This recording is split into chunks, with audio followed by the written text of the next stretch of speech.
A lot of people fear that this may mean boots on the ground, and I'm going to tell you why they are wrong. In case you haven't heard, we are sending in the 31st Marine Expeditionary Unit, the 31st MEU, out of Okinawa, Japan.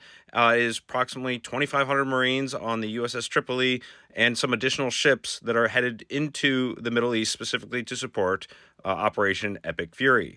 The moment anybody hears the hint of ground troops, they think that we are going to insert troops into the area of operations, into the battlefield, into Iran for the purposes of invasion or conducting other activity. And this is not what's going to happen with the 31st MEU. And I think the way to best frame this is to show you what they do. So behind me are key mission sets that the Marine Expeditionary Unit trains to ad nauseum every day until they're ready to deploy. And so one of those is amphibious raids and assaults, which is executing surprise attacks, seizing or holding critical terrain infrastructure like ports and airfields. This could include small islands. So at the most critical point in the AO would be to seize maybe a key objective that might be an island. That's about as dangerous as that's going to get. The second one is one of the more likely scenarios that will unfold in the coming weeks: crisis response and limited contingency operations, swiftly responding to volatile situations, providing security for U.S. interests, or reinforcing embassies. Yes, the Marine Corps is charged with protecting embassies and the information in there. And we do that by sending in the Marine Expeditionary Unit that reinforces and supports the Marine Security Guard force at the embassy. And our embassies have been under attack. So obviously, that would be a good use of a Marine Expeditionary Unit. On top of that, they could reinforce other locations of troops in and around the area of operations in other parts of the Middle East, might need some sort of defensive troop reinforcement that the MEU could provide. Keep in mind, we already have Marine artillery units and Army artillery units on the ground. Those are ground troops. They are just outside of the battlefield. And maybe, just maybe, there are American citizens somewhere in the AO and somewhere in the Middle East that need assistance, or maybe sometime in the future that will happen, and we need to be able to extract them. And so we perform what's called non-combatant evacuation operations, rapidly extracting U.S. citizens and embassy staff from dangerous situations.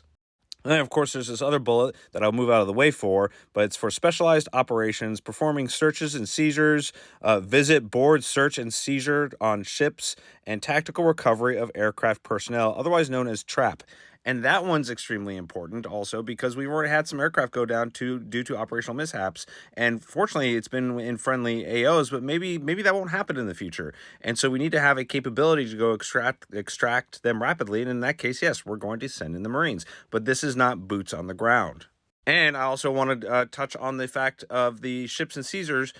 We can operate on ships and vessels. So if the commercial vessels decide to ask for Marine Security Guard forces to reinforce their defenses of their own ship, they can do that. We actually perform that capability. And then, of course, the most common mission that they perform every day already is security operations show of force, conducting operations to deter threats or reassure allies, such as theater security cooperation. We do this through security cooperation exercises, for example.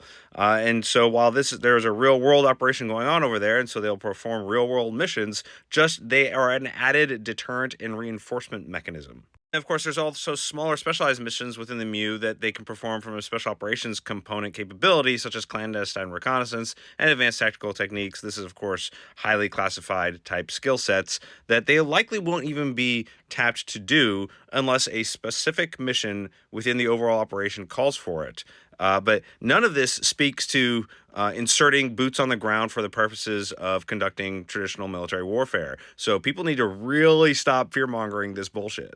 I'm the Intel guy, and the reason why I seem to always know so much is because I was a former USMC NSA intelligence officer. It's in the bio, guys. And so this is why I'm able to give you such accurate, non-fear-mongering information. If you enjoy my content, please engage with it. Comment, like, share, repost it, follow, and go find me on my other channels as well on X and YouTube, same name. I hope you're all having a great weekend.